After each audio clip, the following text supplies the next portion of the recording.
అక్షరమే ఆయుధంగా, స్వేచ్ఛే ఊపిరిగా భారత విద్యా వ్యవస్థకు పునాదులు వేసిన దీశాలి ఆయన. మౌలానా అబుల్ కలాం ఆజాద్గా ప్రపంచానికి తెలిసిన ఆయన అసలు పేరు మొహియుద్దీన్ అహ్మద్. అబుల్ కలాం అంటే వాగ్దాటి గలవాడని అర్థం. ఆజాద్ ఆయన కలం పేరు. ఇతడు 1888 నవంబర్ 11న మక్కాలో జన్మించారు. 1912లో హాల్ హిలాల్ మరియు 1915లో ఆల్ బలగ్ పత్రికల ద్వారా బ్రిటిష్ పాలనకు వ్యతిరేకంగా ముస్లింలను మేలుకొల్పాడు. 1923లో కేవలం 35 ఏళ్లకే కాంగ్రెస్ అధ్యక్షుడై అత్యంత పుణ్య వయసులో ఆ పదవిని చేపట్టిన వ్యక్తిగా చరిత్ర సృష్టించారు.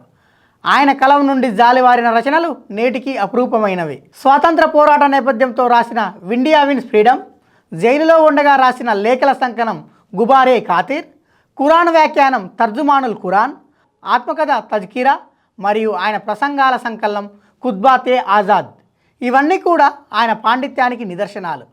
స్వతంత్ర భారత తొలి విద్యాశాఖ మంత్రిగా 11 ఏళ్ల పాటు విద్యావ్యవస్థకు పునాదులు వేసిన ఈ మేధావి 1958 ఫిబ్రవరి 22న కన్నుమూశారు. ఆయన సేవలకు గుర్తుగా 1992లో భారతరత్న లభించింది. ఆయన జయంతిని నేడు మనం జాతీయ విద్యా దినోత్సవంగా జరుపుకుంటున్నాం.